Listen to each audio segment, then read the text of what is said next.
Yo, selamat malam teman-teman.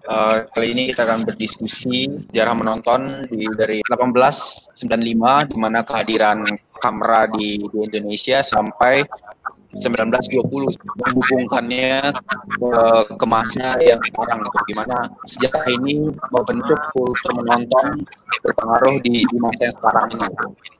Kita akan membahas dari aspek gimana ekonomi di kala itu gitu yang terrepresentasikan dari harga tiket. Mungkin Robi bisa menjelaskan lebih dahulu berkaitan dengan tema kultur sinema malam ini. 1/10 gulden sama dengan 1,5 liter beras. Itu perbandingan antara harga tiket menonton di 1920-an perbandingannya dengan harga beras di saat itu, yang adalah kebutuhan pokok masyarakat. Penonton Indonesia menengah ke bawah itu cukup antusias untuk menonton film di bioskop.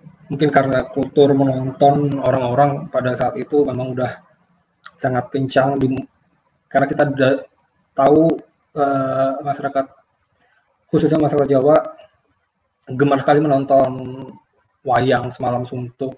Terus kemudian ada konsep tontonan yang komedi Istanbul, berkaitan dengan Istanbul karena cerita-cerita komedi Istanbul itu banyak mengadaptasi dari kisah-kisah di luar Indonesia yang sudah populer, khususnya cerita-cerita Abu Nawas, Aladin, cerita-cerita di 1001 Malam yang dipentaskan lagi di komedi Istanbul.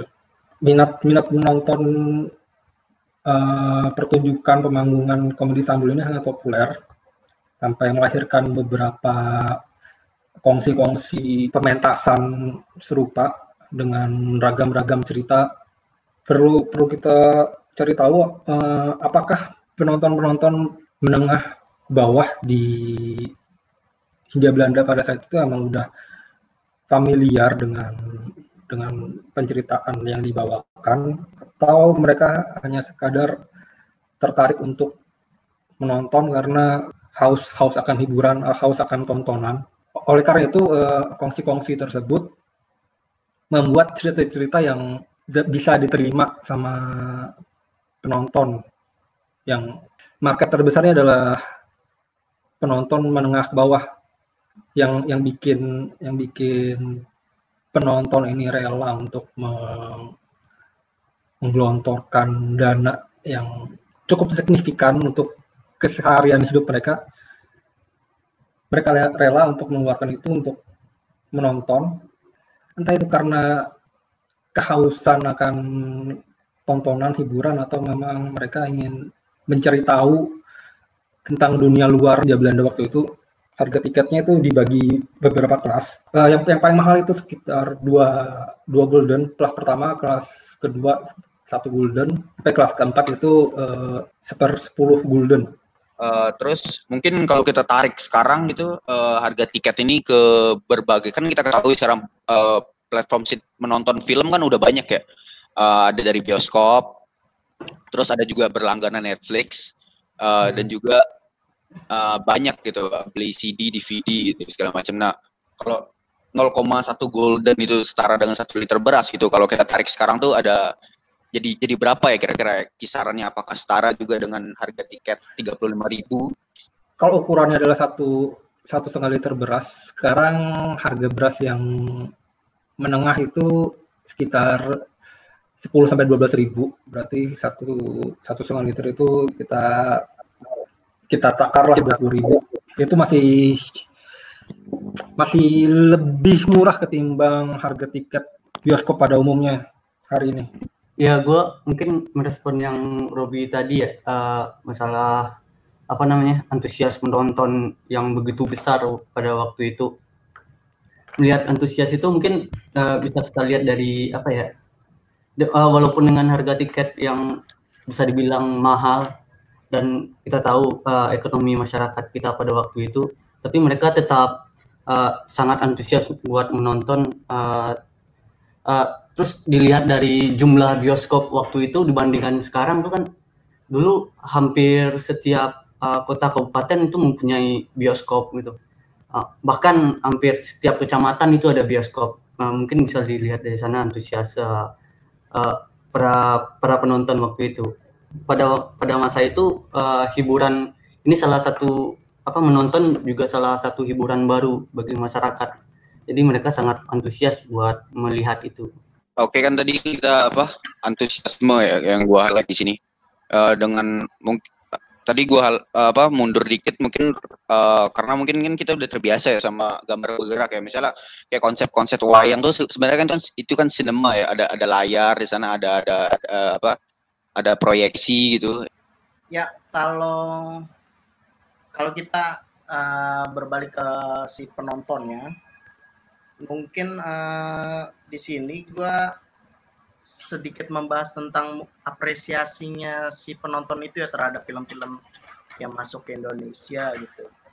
Karena di Hindia Belanda sendiri film-film Amerika dan Jerman itu udah masuk sebelumnya, udah masuk ke Indonesia, namun hanya didapat maksudnya hanya yang paling banyak dikonsumsinya itu oleh kaum terpelajar sih film-film Amerika dan Jerman itu. Nah, makanya yang tadi dibahas sama Robi kayak penonton kelas bawah itu, di sini ada catatan kayak mereka menikmati film-film tuh yang kayak penuh kekerasan gitu. Penuh kekerasan itu kayak semacam yang perkelahian, terus ada pukul-pukulan gitu. Karena di sini ada catatan yang dimana film action itu sendiri yang paling ditonton tuh, yang paling digemari itu kayak film-film perkelahian seri-seri gitu, film-film seri gitu. Salah satunya yaitu Hujan Jotosan.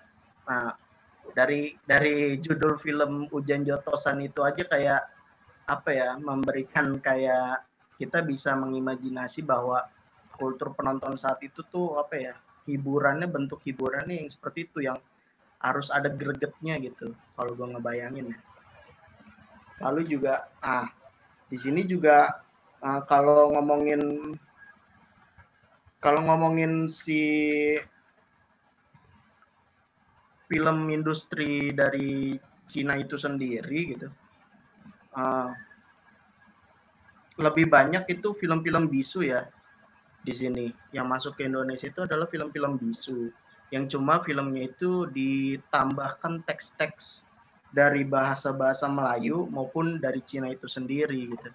Nah, itu yang bisa mungkin gue melihatnya, mengimajinasikan saat itu kultur penontonnya untuk menikmati sebuah hiburan film itu, teks itulah yang membantu mereka untuk bisa untuk bisa mencerna si film-film masuk ke Indonesia itu sendiri gitu. Karena di sini ngomongin industri, makanya saat berkembangnya itu adalah sistem sudah mulai film-film yang bersuara gitu. Ada dialog antar pemainnya gitu. Contohnya kalau di kultur sinema kan yang yang paling kita sering tahu gitu, Cita Kayak Pengen Kawin. Nah, itu dia latar belakang dari Chinese dan juga berdialog dengan bahasa Melayu. Nah, itu kayak memberikan stimulus bahwa film-film ini yang responnya paling cepat diterima oleh kultur masyarakat kita. Itu sih. Lalu ya benar tadi kata Robi juga, gue menambahkan sedikit kalau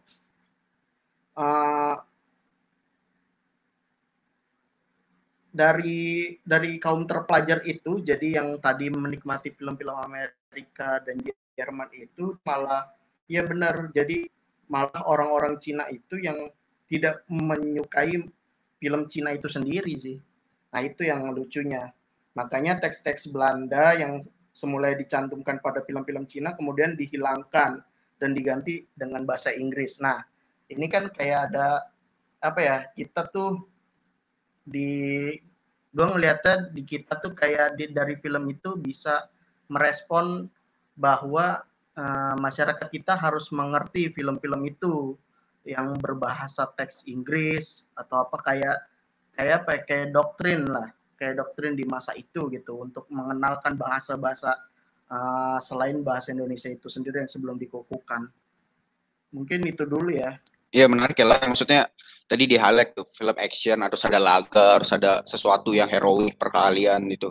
Mungkin Bang Ki bisa memberikan gitu gimana pengaruh film-film itu kan di era itu kan fiksi dan dokumenter menjadi satu kan.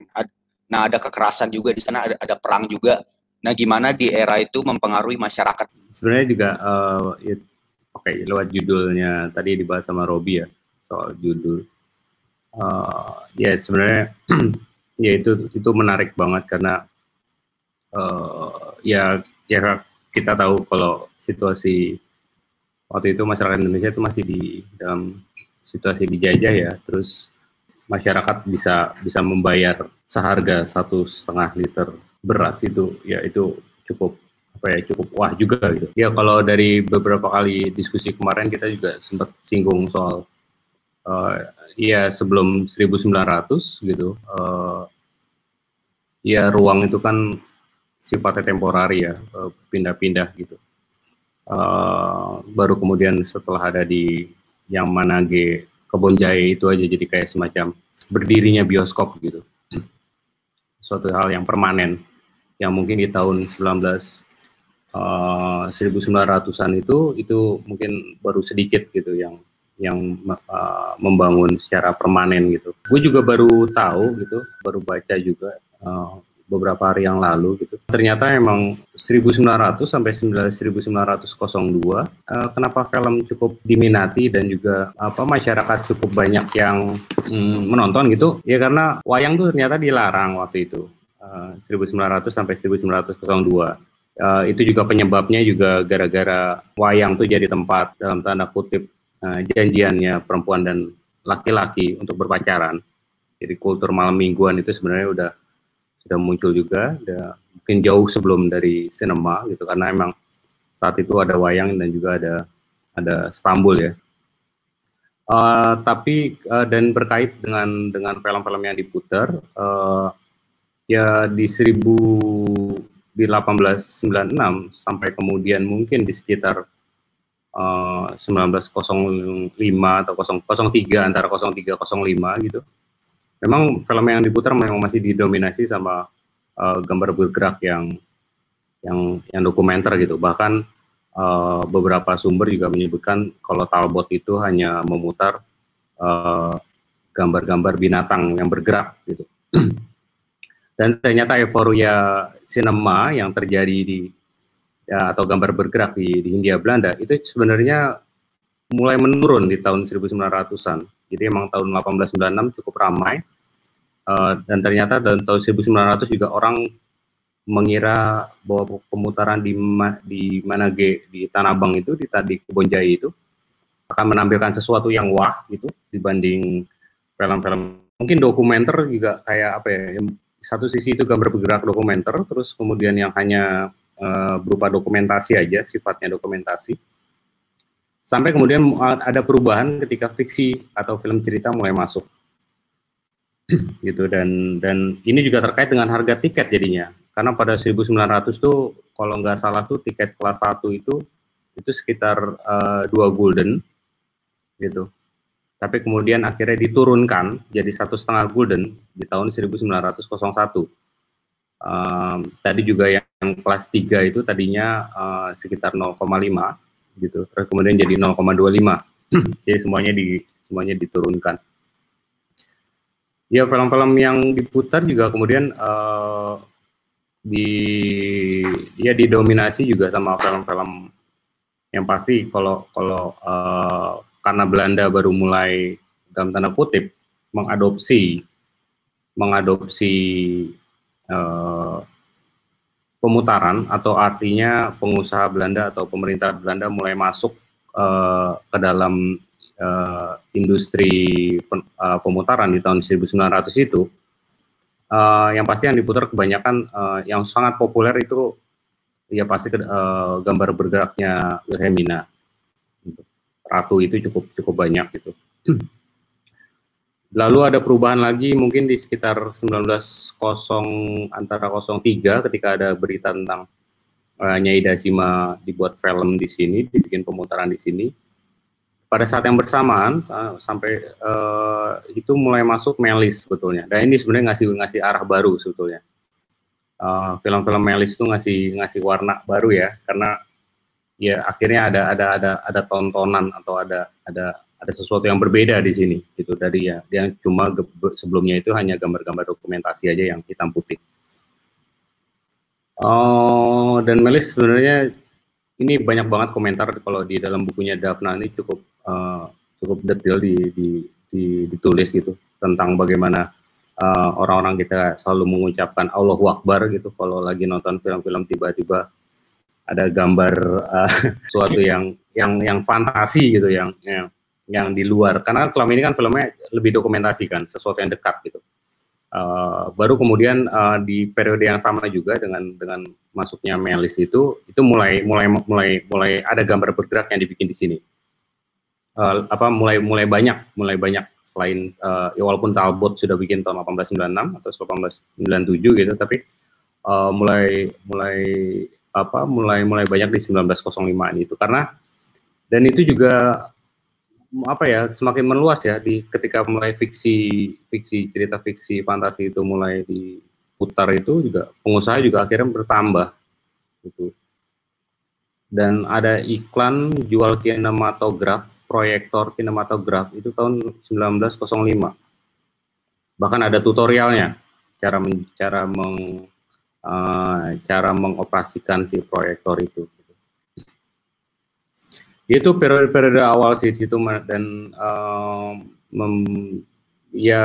ketika itu antara fiksi dan dokumenter itu cukup menarik karena fiksi dan dokumentasi itu diputar secara bersamaan, jadi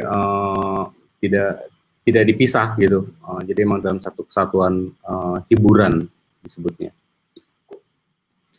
Ya setelah itu ya mulai masuk sih film-film kayak film-film dari Hollywood gitu, termasuk juga tadi Yuki sempat mention di YouTube itu ada si Denny Belangannya si Verslang gitu tahun 1924. Bahkan juga kita juga pernah juga memutar misalkan kayak Intolerance-nya dan Birth of Nation-nya Griffith gitu di sini. Ya film bioskop Hollywood itu sebetulnya baru mulai, gue belum tahu pasti kapan distributor Universal itu buka cabang di Hindia Belanda, itu gue belum tahu kapannya gitu, tapi di tahun 20-an tuh sebetulnya film-film Hollywood itu sudah cukup banyak ya di situ. Baru mulai masuk yang film-film yang cukup panjang gitu. Bahkan tadi sudah sempat disinggung oleh Walayang soal hujan jotosan itu yang berasal, itu juga sebetulnya itu film seri gitu. Film seri kalau kayak sekarang mungkin Harry Potter atau kayak mungkinnya kayak The Lord of the Ring gitu, yang memang filmnya dibikin 12 episode gitu. Bahkan ada film kayak misalkan The Phantom apa gitu, sebentar.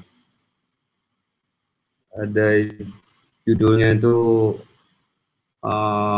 Phantom Fortune, itu karyanya Robert F. Hill. Itu film itu dinyatakan hilang sekarang.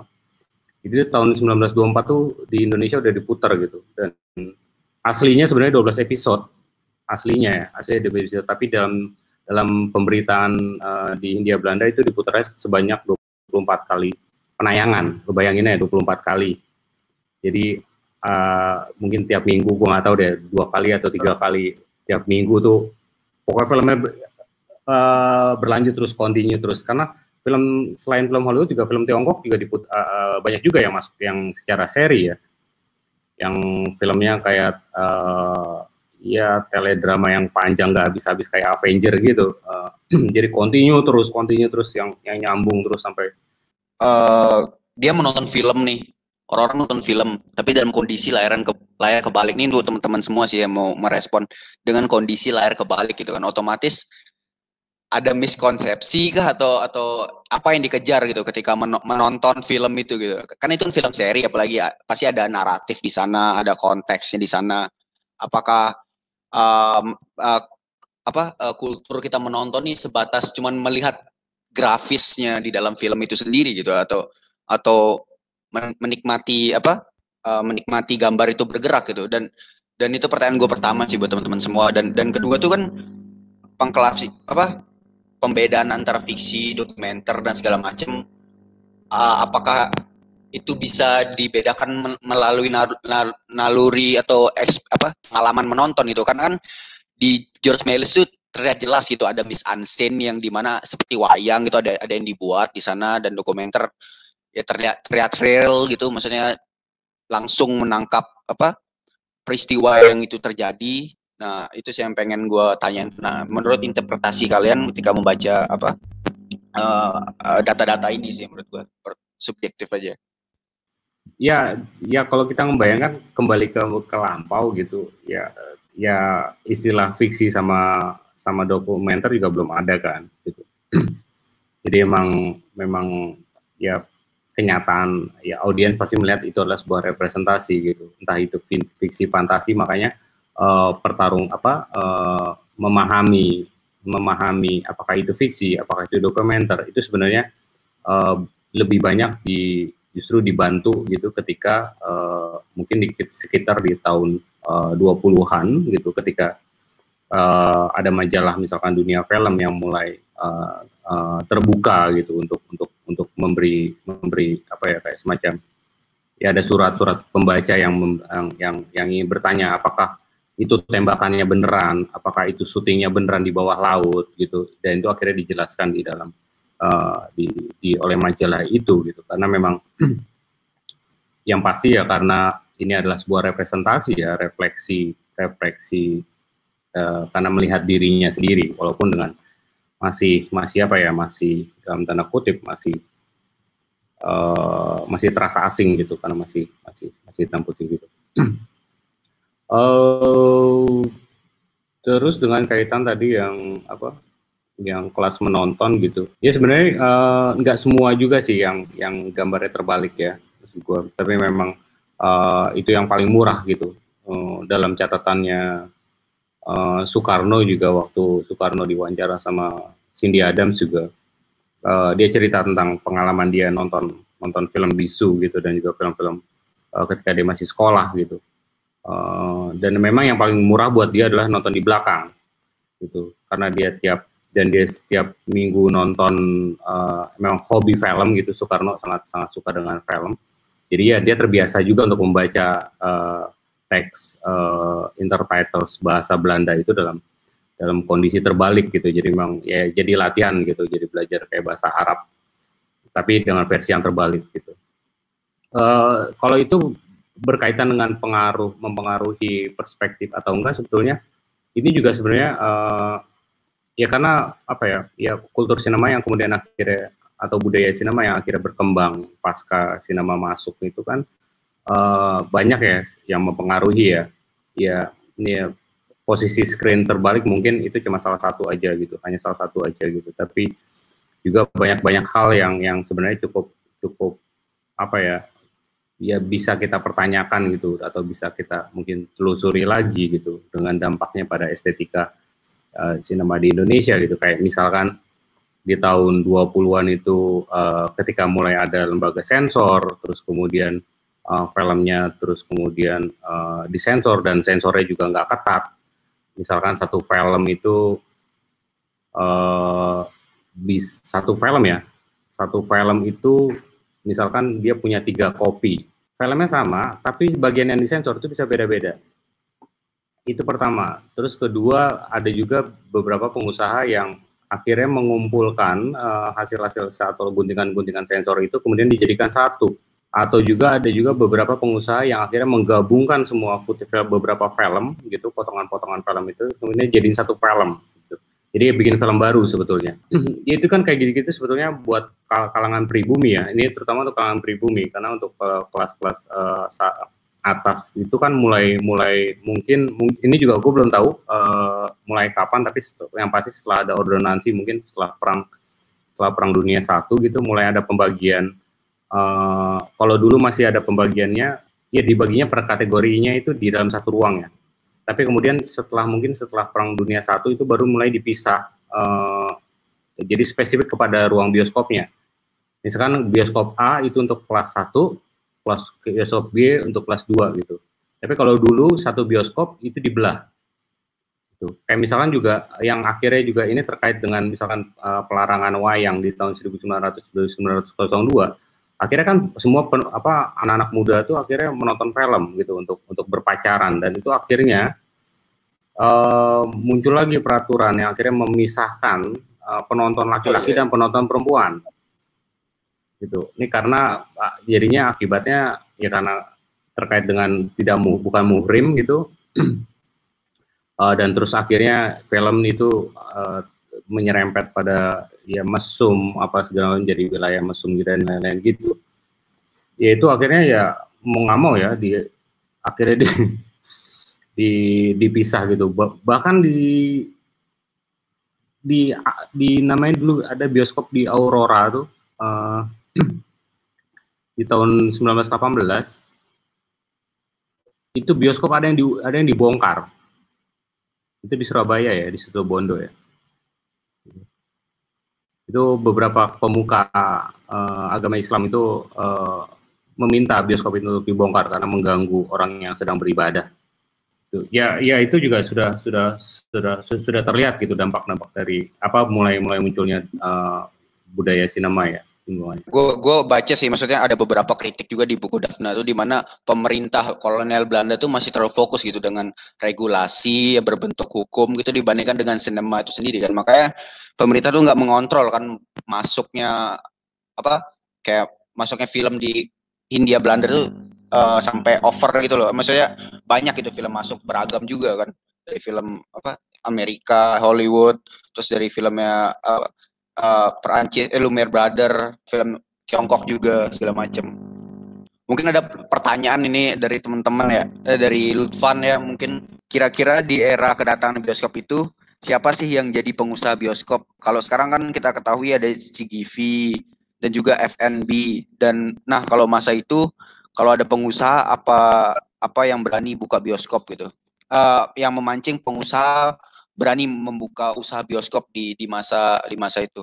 Ya setelah kamera setelah proyektor mulai di pasarnya mulai dibuka ya, dan seperti yang tadi gue bilang tadi sejak 1905 berbarengan dengan munculnya fiksi atau munculnya film cerita, berbarengan dengan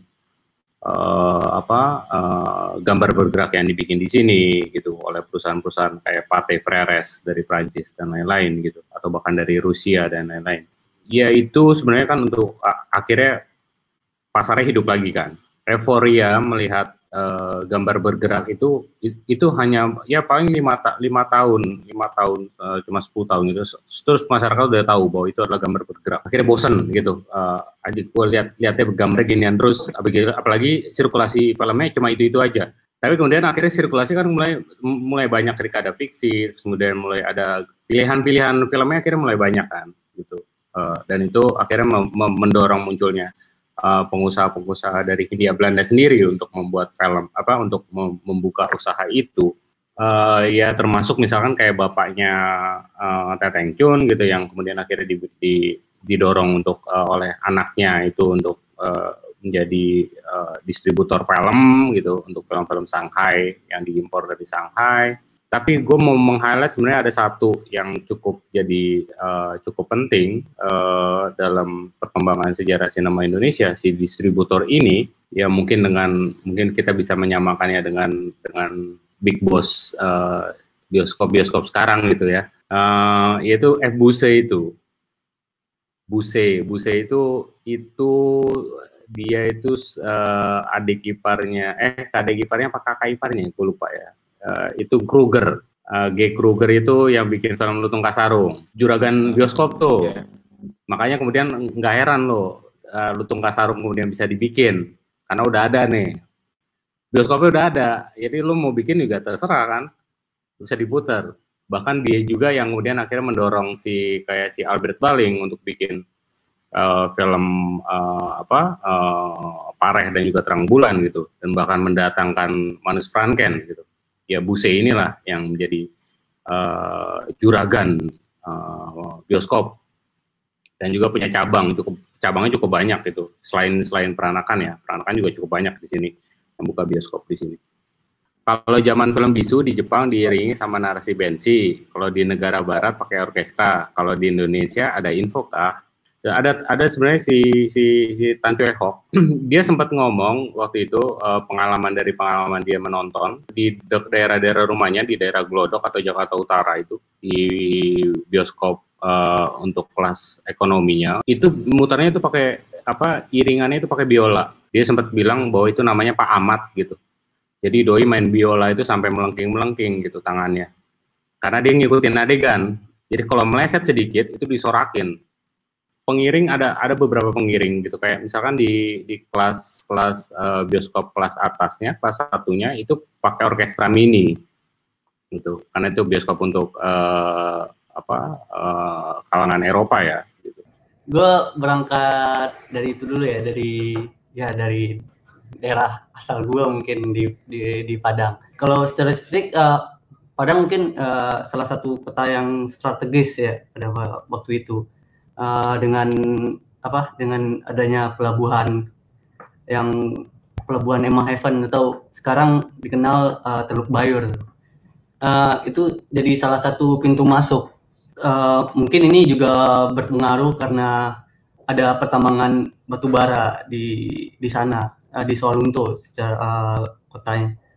Terus pemutaran film sendiri di Padang itu udah ada sejak 1905 ya, walau sifatnya masih eksklusif untuk orang-orang Belanda sih. Film yang diputar pada waktu itu adalah film-film dokumenter perang Jepang melawan Soviet. Pemutaran film ini belum berlangsung di bioskop, melainkan di gedung-gedung multifungsi, tempat berkumpulnya imigran Eropa seperti Edison Wellet Tunnel atau Royal. Tapi pada tahun dekade 20-an di Padang ada 4 bioskop berdiri di Kota Padang. 4 bioskop pertama ini itu ada namanya Royal Excelsior Bioskop, Biograph Bioskop, Skala Bioskop, dan Cinema Theater. Nah, bioskop-bioskop ini kebanyakan dimiliki oleh pengusaha-pengusaha Cina dan Eropa. Tapi sampai sekarang belum ada yang mengetahui nih letak persisnya keempat bioskop ini. Yang bioskop yang sekarang itu yang 4 bioskop yang pertama itu udah nggak ada lagi. Tapi sekarang bioskop yang tersisa itu udah bioskop di tahun-tahun 60-an, 80-an gitu. Tapi pada waktu itu harga karcis ya, walaupun tadi udah dibahas, tapi sedikit berbeda mungkin harga karcis di sana. Harga karcis di sana menjadi 3 klasifikasi. Itu kelas 1 1,25 gulden, kelas 2 0,75 gulden, dan kelas 3 0,25 gulden. Kelas di sini menentukan posisi tempat duduk. Di kelas 1 itu paling belakang, kelas 2 di tengah, dan kelas 3 itu di depan banget, di depan layar malahan. Untuk penempatan ini selaras dengan stratifikasi sosial yang ditegaskan oleh pemerintah kolonial kala itu. Kelas 1 diberikan untuk orang-orang Belanda, kelas 2 diberikan untuk orang-orang Cina, India, Amerika, dan Eropa. Terus kelas 3 tuh diberikan untuk pribumi. Biasanya dijuluki penonton kelas kambing, itu seperti penonton yang duduk di lantai di lantai kursi paling depan itu jongkok. Mereka selalu berisik. Jadi mungkin itu karena selalu berisik, mungkin itu yang dijuluki penonton kelas kambing mungkin. Terus pada akhirnya pembagian kelas di bioskop ini untungnya tidak bertahan lama, karena melihat potensi penonton yang tinggi dari kalangan pribumi, para pengusaha Cina ini membuka bioskop mereka sepenuhnya untuk orang-orang pribumi. Selama mereka bisa bayar harga tiket untuk kelas 2 dan kelas 1 itu tidak masalah. Mereka bisa duduk dimanapun, yang penting bisa membeli tiketnya gitu. Melis tuh kita tuh cukup awal-awal loh menerima Melis ya. Kalau misalkan 1903 gitu Melis baru bikin gitu, 1905 kita udah nonton. Gitu. Jadi sebenarnya bahkan ada beberapa artikel yang menyebutkan kalau Hindia Belanda tuh justru lebih dulu menerima film dibanding negeri Belanda sendiri. Karena di sini emang sangat terbuka banget ya gitu. Di samping juga ya ada banyak selentingan juga soal ya bagaimana distributor itu mengenal penguasa dan lain-lain. Akhirnya pihak sensor juga nggak bisa ngapa-ngapain juga gitu. Tapi ya ya di sini cukup kosmopolit ya menurut gua. Ya cukup populer gitu film itu perkembangannya kemudian di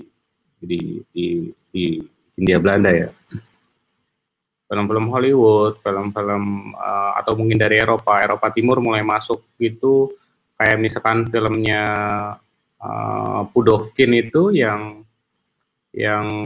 angin di atas Asia itu, Storm in Asia itu 1929 udah diputar di sini. Bahkan ketika menjelang Perang Dunia II pun itu di sini masih terbuka. Film-film Jerman tuh banyak yang masuk. Bahkan ada sekelompok anak-anak Eropa ya, itu udah menyebut Heil Führer di sini gara-gara film. Slogan di pinggir jalan gitu. Yang Hindia Belanda itu cukup terbuka ya dengan segala macam kebudayaan yang dari Eropa ataupun dari negara-negara lain. Jadi ya sebenarnya kehadiran atau pertumbuhan dari sinema di Indonesia itu juga jadi salah satu pengaruh gitu. Kenapa kemudian Lutung Kasarung akhirnya kemudian dibikin gitu tahun 1926, juga dengan masuknya film-film yang dari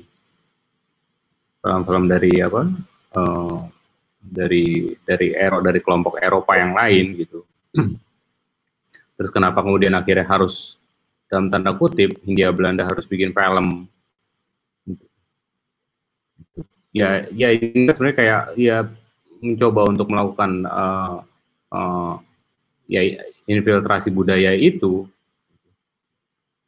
Ya selain sensor ya, karena sensor juga nggak jalan dengan dalam tanda kutip perfect gitu, karena seperti tadi gue bilang ada beberapa kasus yang satu film dengan 3 salinan sensor yang berbeda gitu. Terus kemudian film-film Hollywood masuk dengan derasnya, tapi kemudian kelompok orang Eropa merasa kok masyarakat kulit putih itu digambarkan dengan superior gitu, yang nggak pakai hukum gitu, kalau salah langsung ditembak, nggak pakai pengadilan dan lain-lain, lalu ada perceraian dan lain kebudayaan yang memang itu juga jadi masalah gitu ketika di tahun 1920-an ada konferensi besar Asia film gitu, dan juga ada beberapa tokoh dari India marah-marah gitu gara-gara kenapa film-film itu dikasih tonton ke masyarakat kita gitu. Itu ya itu ya sebenarnya menarik sih sebenarnya untuk melihat ya proses ulang-alik itu sih sebetulnya. Sebenarnya ukuran penonton di masa awal-awal film itu hadir di Hindia Belanda, mereka sudah punya standar tertentu kah untuk menentukan ini film bagus atau enggak, terus informasi mengenai film ini bagus atau enggak itu mereka dapat dari mana dan membandingkannya dengan apa gitu, atau memang yang diikutin hanyalah ceritanya aja, atau bagus itu karena secara teknis lebih bagus karena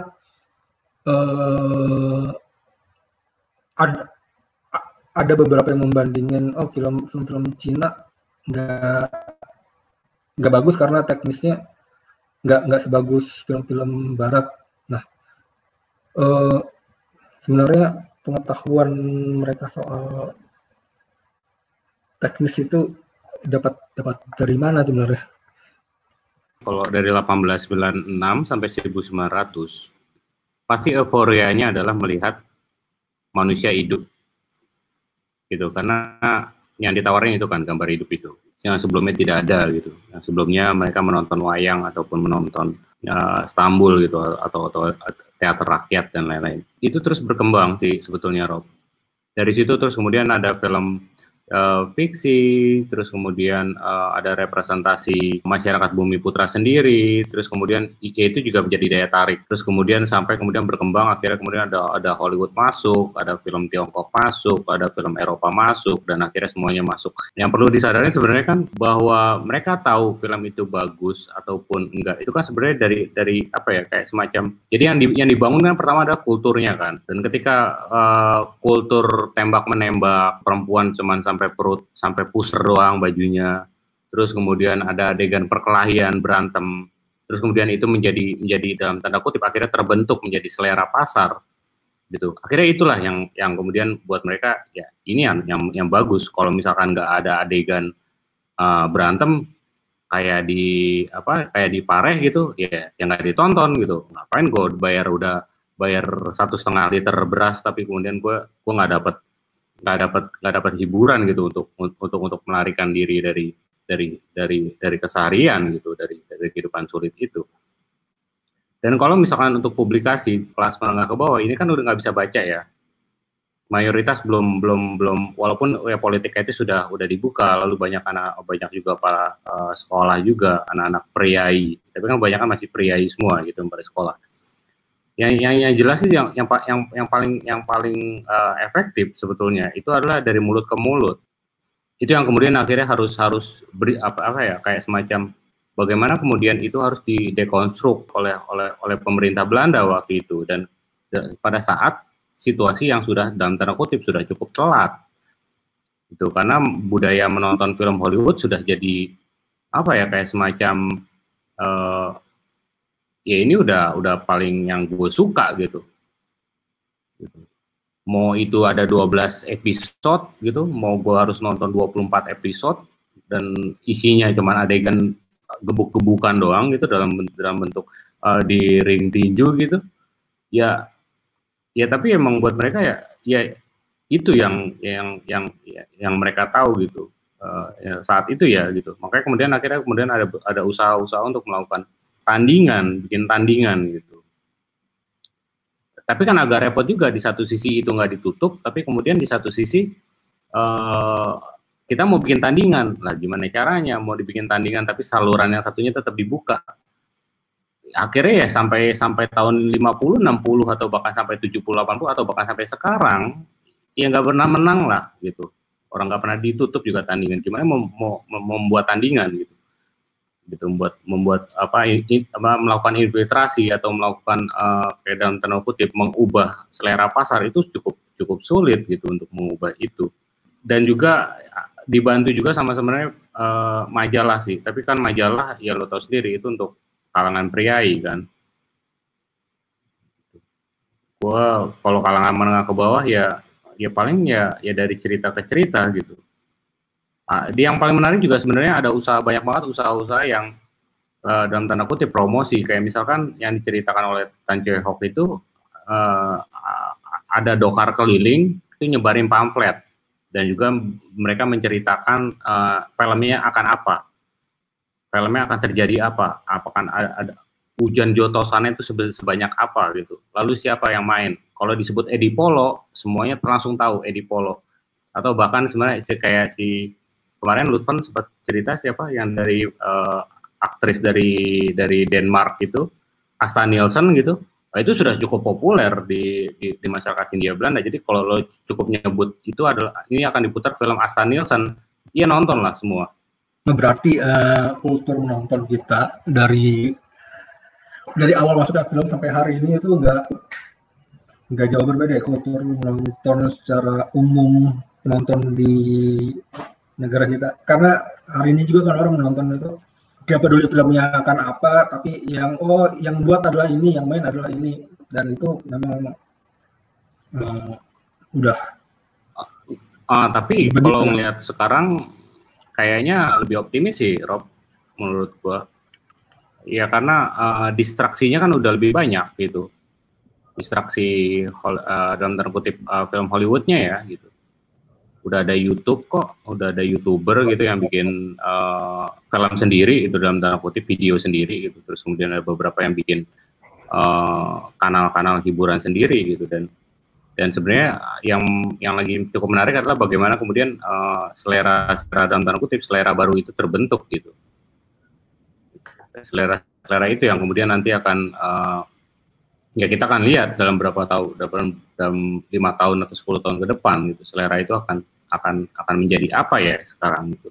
Dan usaha-usaha dari industri film juga cukup menarik sebenarnya, kayak misalkan usaha dari kayak misalkan terakhir itu kayak bagaimana Joko gitu misalkan dia bikin nobar yang perempuan tanah jahanam yang mau menggunakan bioskop Grand Theater waktu itu ya, Grand Theater atau bioskop Atom gitu, setahu gue itu bioskop angker lah. Jadi nonton film horor di bioskop bekas video atau bioskop angker, ya udah lo ya itu kan sifatnya instalatif kan, ada perluasan juga gitu. Jadi kayak ya bermain-main di situlah kreasinya di situ. Dan buat gue itu kan cara-cara yang sebenarnya bisa dilakukan gitu oleh siapapun kita gitu dari Indonesia yang punya film. Bahkan apa itu juga menjadi apa ya, kayak promosi sendiri kan, maksudnya ada hal yang dijual, maksudnya ada experience yang berbeda yang dijual di sana gitu, bereksperimen apa yang tadi di ruang menonton juga. Dan gue juga beberapa pernah baca satu berita sih, kayak dia film hantu, jadi di setiap menonton bioskop harus bawa satu kayak sajian gitu dan 2 kursi harus kosong gitu sebagai hantunya dihadirkan menonton di sana. Dan itu menjadi apa ya, menjadi meledak gitu, jadi kayak pengen merasakan apa sensasi gimana lu menonton barang hantu, ada bau-bau ini, kemudian segala macam. Dan menurut gua banyak akal juga sih itu mensiasati awal itu ya, maksud gua